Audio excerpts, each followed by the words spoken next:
Quebec's public security minister says police are taking recent threats of violence seriously.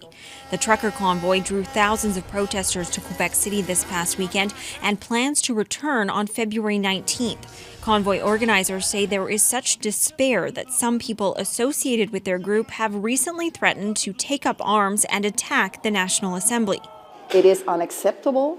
It is unacceptable, and we have the Sûreté du Québec and all of our police forces that are very vigilant about that, and there have been no security issues for elected people here so far. Guilbeault says she understands health measures and closures after 2 years of the pandemic have put immeasurable stress on the population.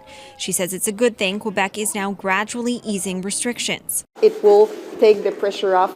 All parties at the National Assembly strongly denounce any kind of threat of violence. But some opposition parties say the government is partly to blame for what appears to be a growing polarization in Quebec society.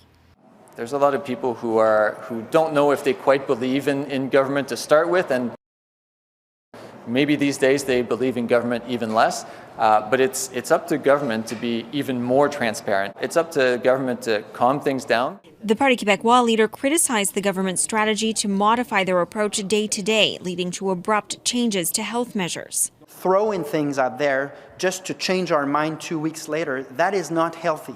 These remarks drew ire from the Premier, who accused the Liberal and PQ politicians of making excuses for people who are threatening violence. I was hoping I'd have the support from the opposition instead of them saying these threats are my fault, he says. More than ever, the National Assembly has to be united against that anger? Absolument. Absolutely.